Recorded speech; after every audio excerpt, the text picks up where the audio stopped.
Today we are interviewing Jacquelyn J Jurkins, who has held the position of Director of the Multnomah County Law Library since 1964. Prior to that, Jackie, as Jacquelyn is more commonly called, worked as an attorney in her native Wisconsin before studying to become a law librarian at the University of Washington under one of her generation's greatest mentors, Marion G. Gallagher. After graduation from Gallagher's program, Jackie worked as an assistant law librarian at the Washington State Law Library, then as the international and foreign law librarian at the University of Washington, and finally as director at the Colorado Supreme Court Library before her appointment to her present position. Jackie, let's begin with a little personal history. Can you tell us where you were raised and about your family, both when you were young and your life today? Well, I've lived over half my life here in Portland. I was born and grew up in Wisconsin. My family, what there's left of it, still lives in Black Wolf, Wisconsin, which is on Lake Winnebago between the city of Oshkosh and the city of Fond du Lac. I went to grade school in Oshkosh, and then to the after graduation, I went to the University of Wisconsin and got my undergrad degree and my law degree and my two law degrees. I received my JD and my MML from the university. After graduation, I was admitted to the bar in 1952 and practiced for a short time in Oshkosh with a law firm there. I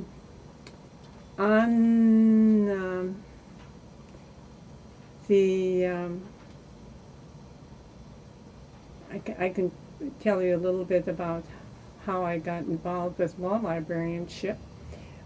I was visiting Madison one spring, and I ran into Eileen Searles. And Eileen had been ahead of me in law school. She was about 2 years ahead of me. Anyway, after graduation from law school, Eileen went to library school, and she was working at the Yale Law Library. And we met quite by accident on the street, and then we made arrangements. We had lunch together, and she was so enthusiastic about law librarianship, and she knew I was not 100% happy with what was going on in my practice. Basically because I was doing family law, and family law was just not my forte. She was so enthusiastic, and she kept saying, you really should try or think about going into law librarianship. And she described the program at the University of Washington under Marion Gallagher. And she said, I'm going to give you Marion's address, and I want you to write to her. I thought, okay, all right. And to my surprise, I received a telegram from Marion and said, sort of like, come on down. She encouraged me to make application, complete application, and apply for the program, and I did. I thought it was something I think I really could be happy with. And one of the reasons I think was that while I was in law school, as a student, I worked for William Herbert Page. He was working on his revision of his treatise, Page on Wills. And through his tutoring, I really learned legal research and how to use the library. In fact, I was in the library so much people thought that I worked there, that I was on library staff, and of course I wasn't. Many years later, Roy Mirsky once told me that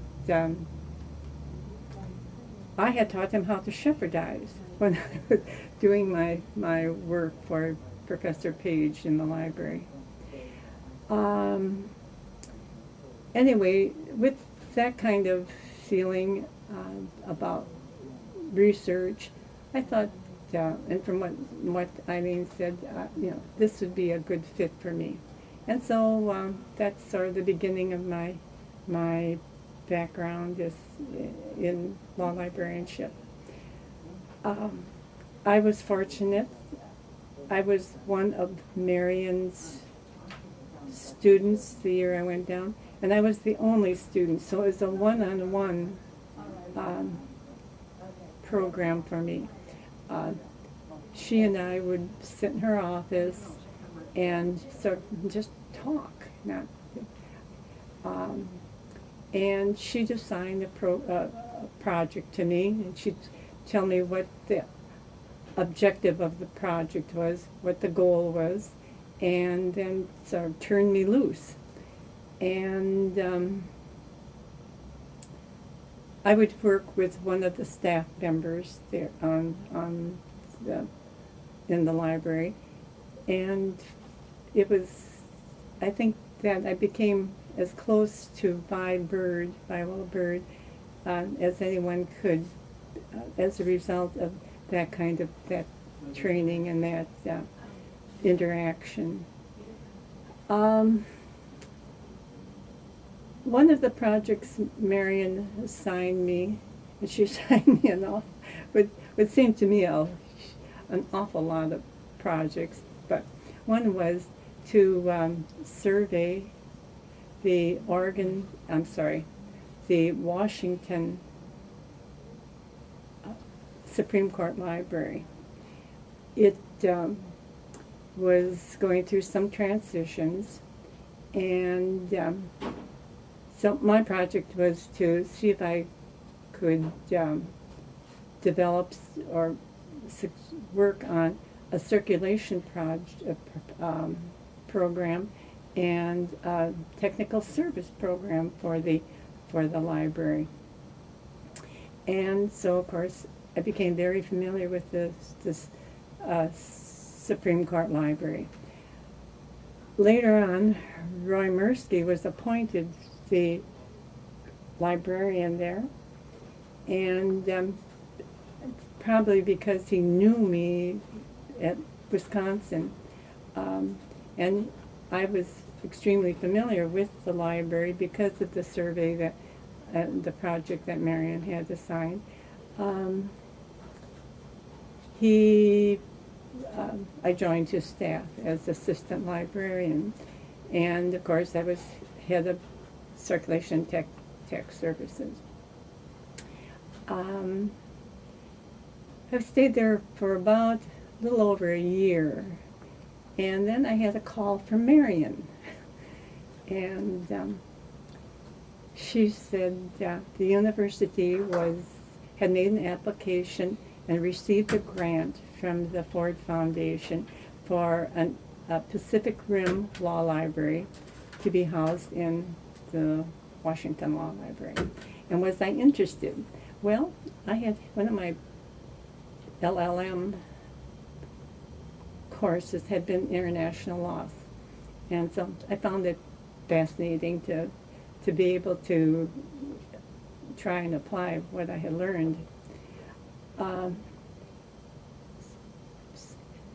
Organizing and setting up the program for the school was really challenging because I really didn't have the language background. I was not familiar with the various Asian languages. But there were a lot of students in the university that were able to translate orders and bills of ladings and all the kind of documentation that we had to do to purchase and bring the foreign materials in. It was kind of interesting because at that time we were definitely not on friendly terms with China, and everything that came from China, for example, had to go through Canada, which was another complication with the acquisitions of materials. After that settled down, I was working, and Marion again, and Marion was really my mentor and I always felt my greatest supporter.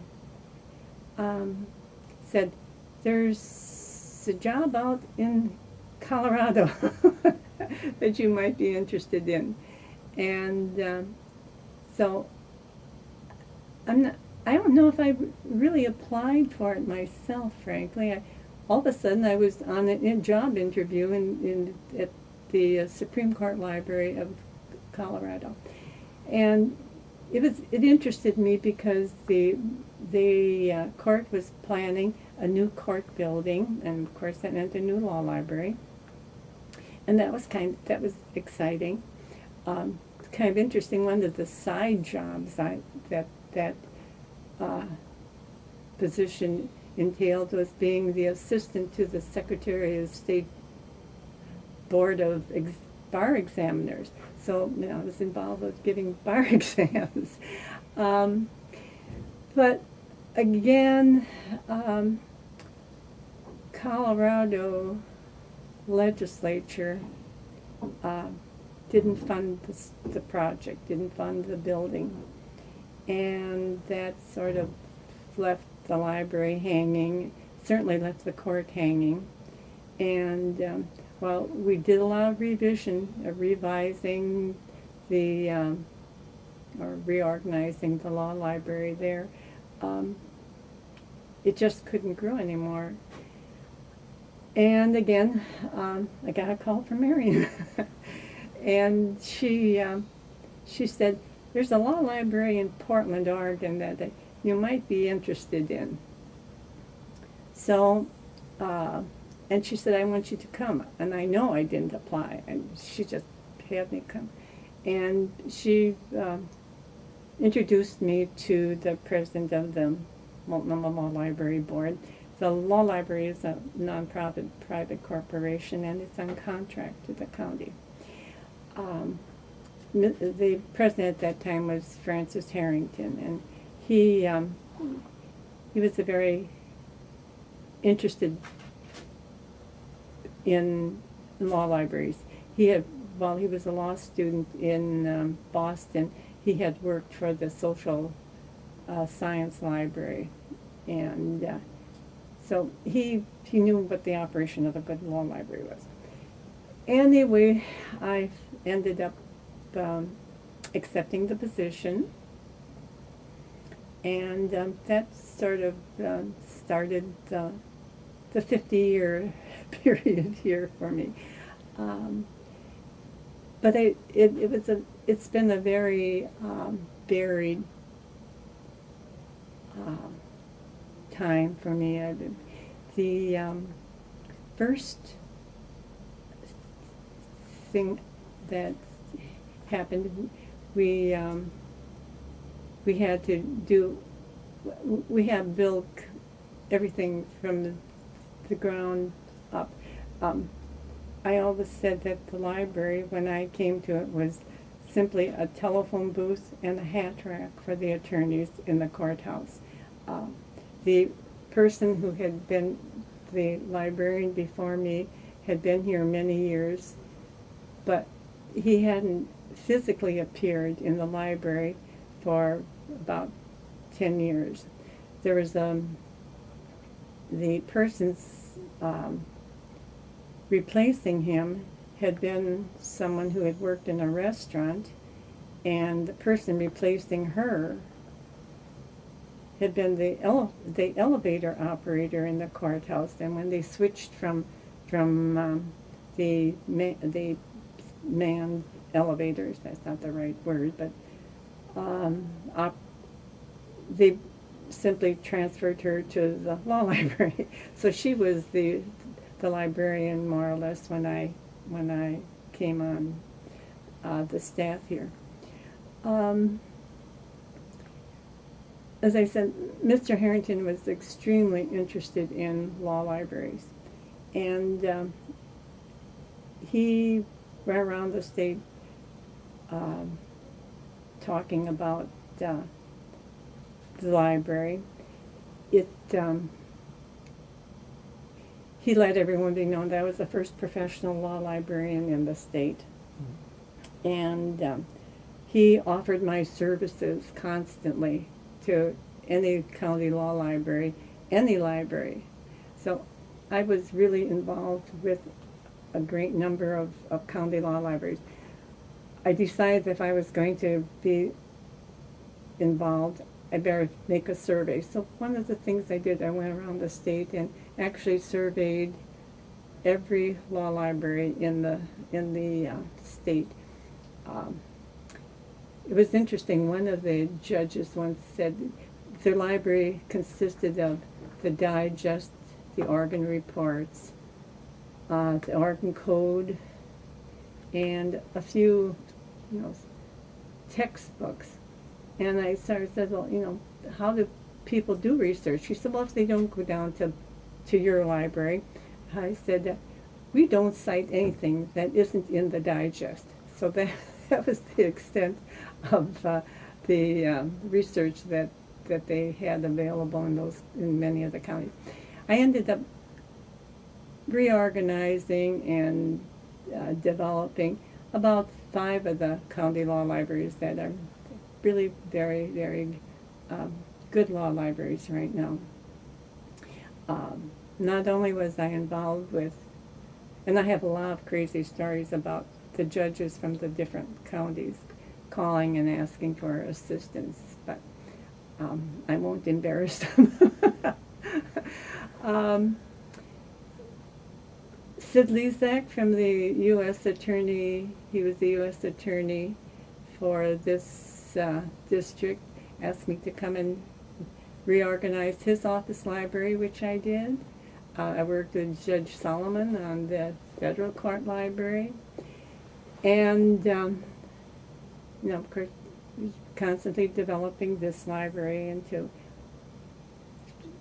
what I consider, I have to brag myself, a first-class law library. We have anything that would equal an academic library. As far as the content of the collection is concerned,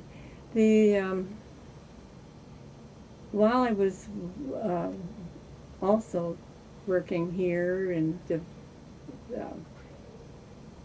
doing my travels and with all the other counties, there was something that was rather interesting happening in the background. The Northwestern School of Law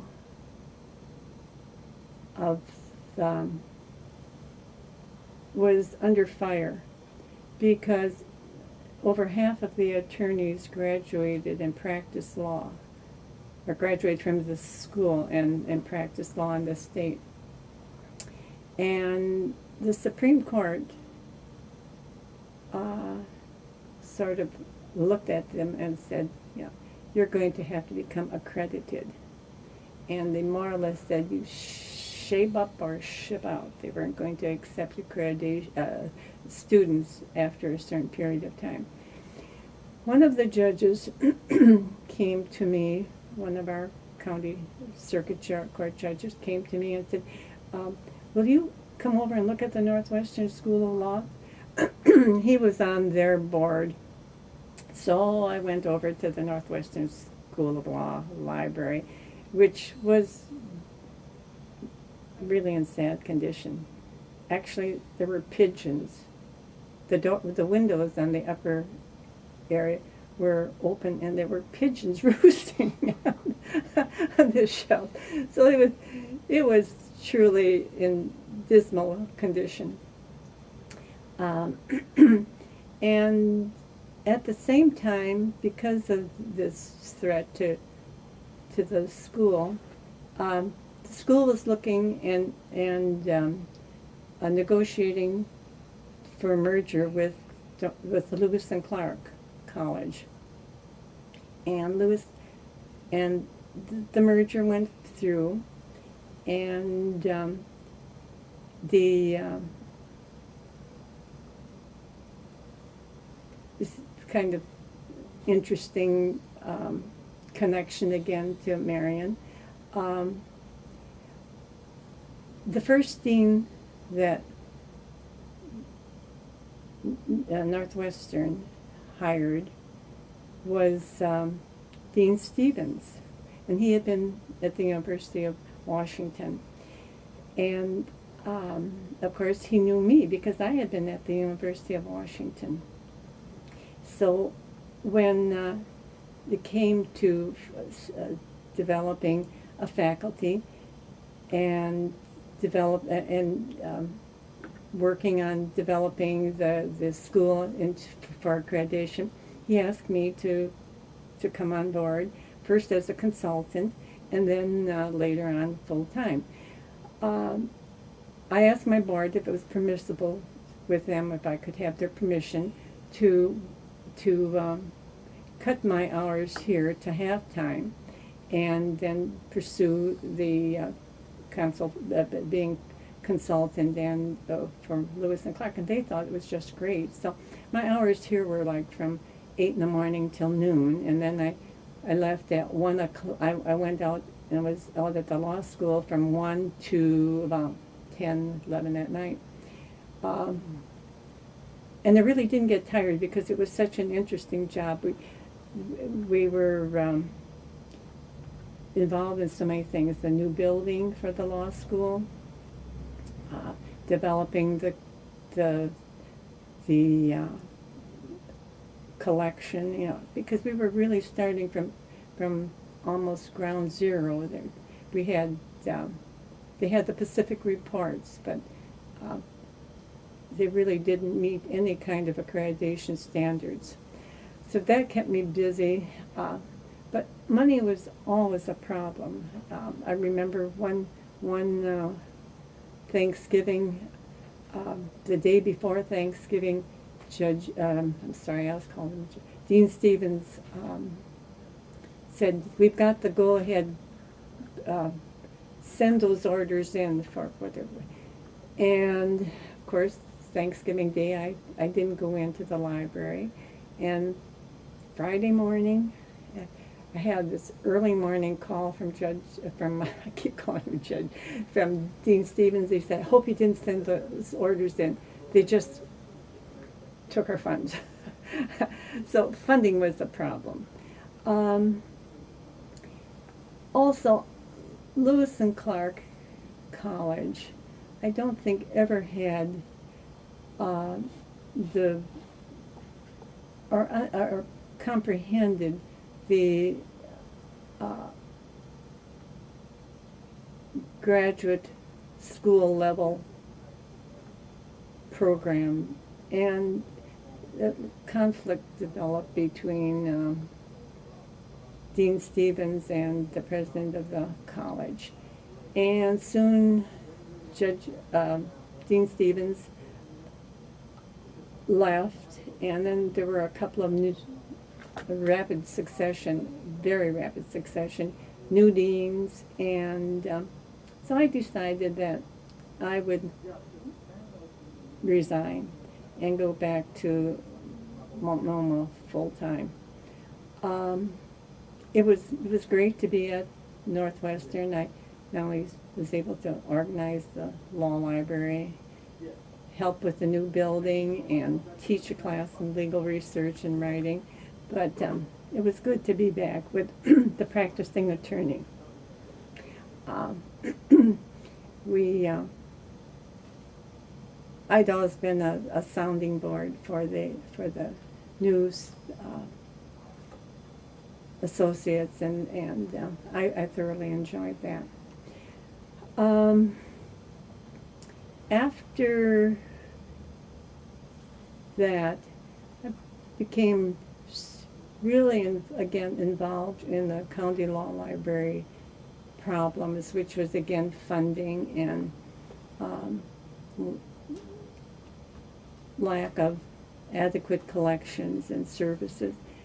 And by that time, there were two counties that had, both of which I had worked with, had librarians, and they were both extremely interested in forming the what we called the Oregon Council of County Law Libraries.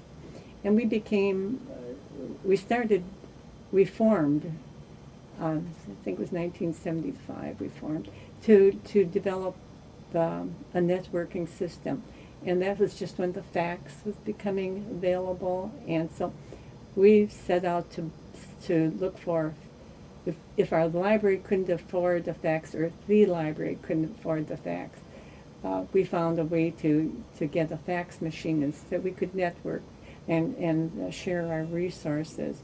We also started an educational program and offered our services wherever we could to develop the county law library. So we had a fairly good reputation, and it helped later on when we started having true funding problems, and the legislature actually took note of some of the problems of the county because of the council. And the council still exists, so it was, I felt a good project at the time. Let me see, then I'm going to try and think of some of the other things. One of the other things is that grew out of the result of my connection with the scholastic academic world was became involved with Westpac. And Westpac was interesting. I was charter secretary / treasurer of Westpac, and it was a little bit.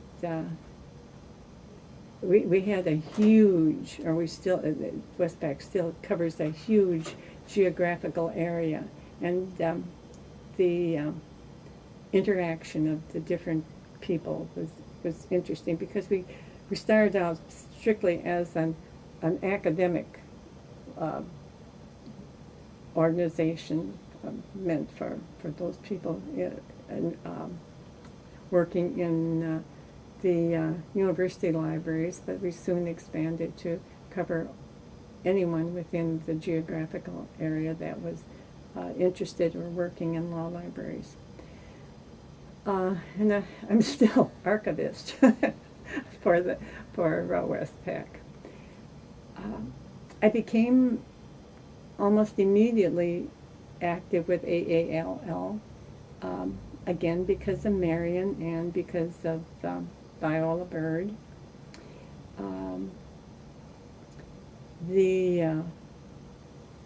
I think the first real big project I worked on with them was soliciting funds for headquarters. AALL did not have a headquarters per se, and that was probably the first big project, and the one that was exceedingly gratifying. And I know some of the other activities I had with AALL covered, I was the first membership columnist for the newsletter, and I think it was the membership editor for maybe 10, 15 years. It was a long time. They finally decided that they were going to turn it over to someone else and have limited terms of editorships. And then some of the other really interesting and gratifying things were the scholarships. I was started out, Viola Bird, of course. I was chair, and I was one of the committee members, and eventually I became chair. And I think that really was gratifying. And at that time, we had both the grants and the scholarships for the grants for travel and the scholarship for the academic program. I'm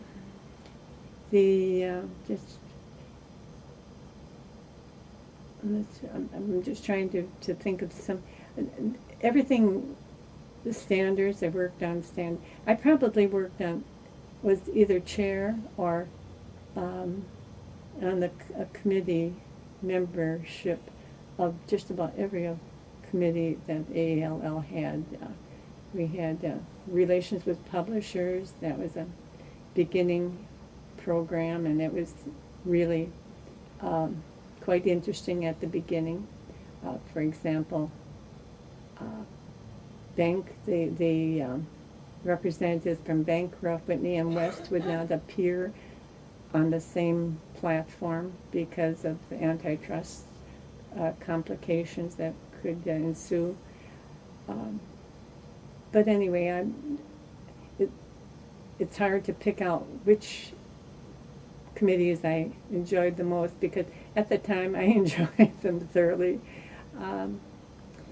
And as president of AALL, I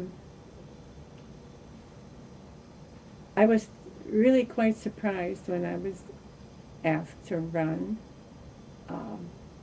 and it was really a turbulent 2 years. My president-elect and presidency. Things were developing nationally, politically, all the way around. I remember at the annual meeting, I had this huge fight, really, on the floor about passing a resolution to support, our use of arms, which I kept ruling as not germane to the purpose of the organization, and having quite a verbal battle among the members about that.